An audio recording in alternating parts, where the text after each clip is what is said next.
एक रैपर की धूम मचाती धुन, एक बेनाम धमकी जिसने सब कुछ हिला के रख दिया, और एक मास्क के पीछे छिपा एक ऐसा चेहरा जिसका सच किसी ने सोचा भी नहीं था।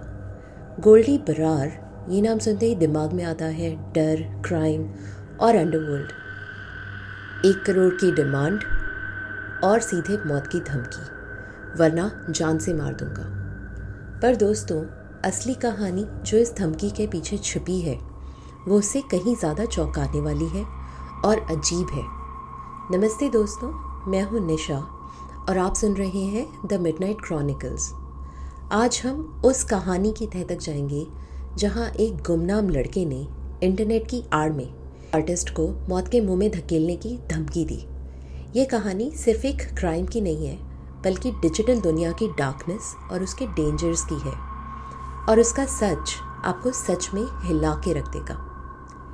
डेट थी 25 मई और रात का समय था। रैपर एमिवे बंटाई, नाम तो आपने सुना ही होगा। तो एमिवे बंटाई के म्यूज़िक लेबल बंटाई रिकॉर्ड्स के ऑफिशियल व्हाट्सएप नंबर पे एक मैसेज आता है। भेजने वाले का नाम था गोल्डी बरार।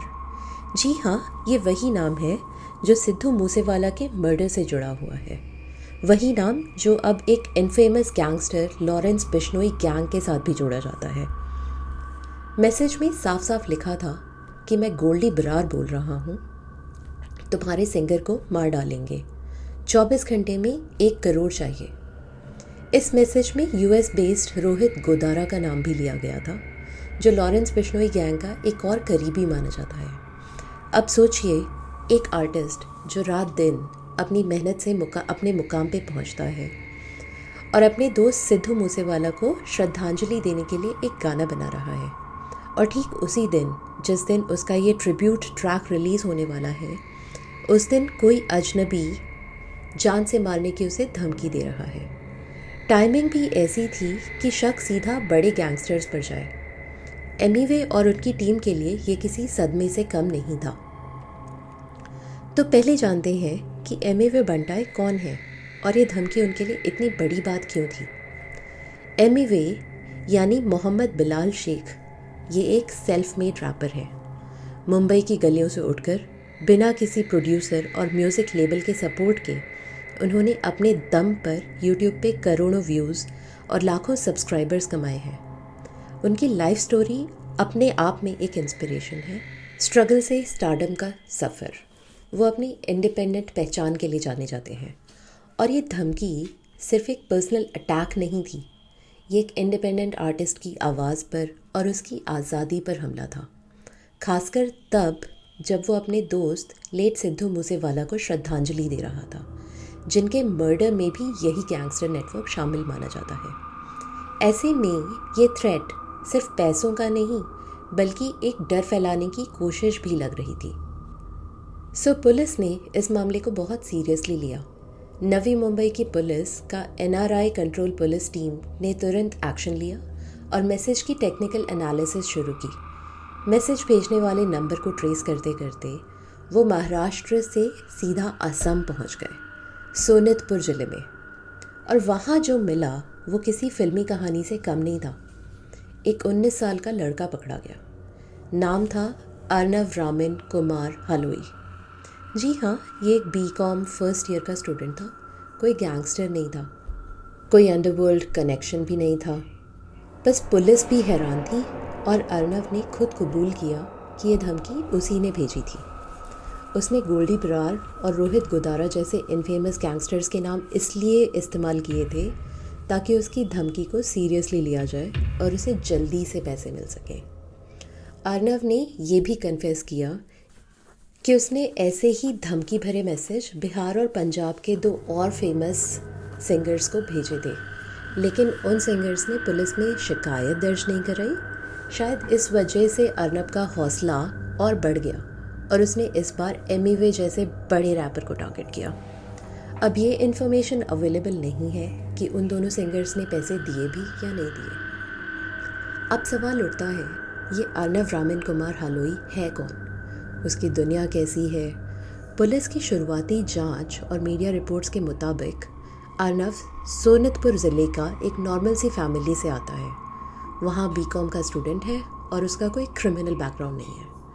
उसकी पहचान एक आम स्टूडेंट की है। जब पुलिस ने उससे पूछा कि तूने ऐसा क्यों किया, तो उसका जवाब था बस जल्दी से पैसे चाहिए थे। ये खुलासा बेहद डरावना था।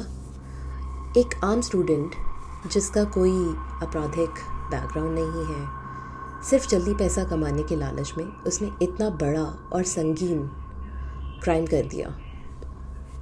उसने एक डिजिटल मास्क पहना और इंटरनेट की आड़ में आकर इतना बड़ा डर फैलाया। अर्नव का डेली रूटीन शायद किसी भी दूसरे कॉलेज स्टूडेंट के जैसा रहा होगा। पढ़ाई, दोस्तों के साथ घूमना, शायद सोशल मीडिया पर समय बिताना। लेकिन इसी सोशल मीडिया ने उसे एक ऐसा प्लेटफॉर्म दिया जहां उसने अपनी पहचान छुपाकर एक अपराधी का चोला ओढ़ लिया। ये दिखाता है कि कैसे इंटरनेट पर किसी का भी नाम लेकर कुछ भी कह देना, धमकी देना और पैसे की डिमांड करना, ये कितना आसान हो गया है। और सोचिए, अगर एमवे की टीम ने ये रिपोर्ट ना की होती तो शायद अगली बार वो और बड़ा खेल खेलता, शायद किसी और को अपना शिकार बनाता। ये केस सिर्फ एक क्राइम नहीं है दोस्तों, ये एक अलार्म है हमारी सोसाइटी के लिए। सोशल मीडिया पे फेक नेम से डर फैलाना, फिरौती मांगना, ये एक नया और ख़तरनाक ट्रेंड बनता जा रहा है। इसका सीधा असर आर्टिस्ट्स पर पड़ता है। एमिवे जैसे आर्टिस्ट जो अपनी कला पर ध्यान देते हैं, उन्हें ऐसी धमकियों से गुजरना पड़ता है, स्ट्रेस झेलना पड़ता है। हालांकि एमिवे ने हिम्मत नहीं हारी और अपना ट्रैक रिलीज़ किया, लेकिन ऐसे इंसिडेंट्स आर्टिस्ट्स की इंडिपेंडेंस और सेफ्टी पे एक बड़ा सवाल उठाते हैं। कई सवाल, जिसमें से कुछ ऐसे हैं कि क्या हमारा लॉ सिस्टम, उसके पास ऐसे डिजिटल क्राइम से निपटने के लिए सही टूल्स और सफिशिएंट एम्प्लॉइज़ हैं? क्या हमारा साइबर सेफ्टी इतना मजबूत है कि ऐसे फेक आइडेंटिटी वाले खतरों को समय से पकड़ सके? और सबसे बड़ा सवाल, क्या स्कूल और कॉलेज में अब साइबर एथिक्स और डिजिटल लिटरेसी सिखाना ज़रूरी नहीं हो गया है? क्या हमें अपने बच्चों को सिर्फ इंटरनेट यूज़ करना नहीं, बल्कि उसका सही और सेफ़ यूज़ करना भी सिखाना चाहिए? एमिवे ने तो अपने ट्रैक को फिर भी रोका नहीं, और उसने हमें ये सिखाया कि धमकियों से रुकना नहीं चाहिए, क्योंकि आवाज़ें चाहे कितनी भी डराई जाएं, जब सच्चाई और हिम्मत के साथ हो तो वो दुनिया बदल सकती हैं। आपका क्या कहना है इस केस पर? क्या आप मानते हैं कि डिजिटल क्राइम अब एक असली और बड़ा खतरा बन चुका है? नीचे कमेंट में लिखिए आप क्या सोचते हैं। मैं हूँ निशा और ये थी मिडनाइट क्रॉनिकल्स की एक और रहस्यमयी कहानी। मिलते हैं अगली बार एक नई कहानी के साथ। तब तक के लिए सुरक्षित रहिए, सजग रहिए और याद रखिए, हर रात के पीछे कोई ना कोई राज छुपा रहता है।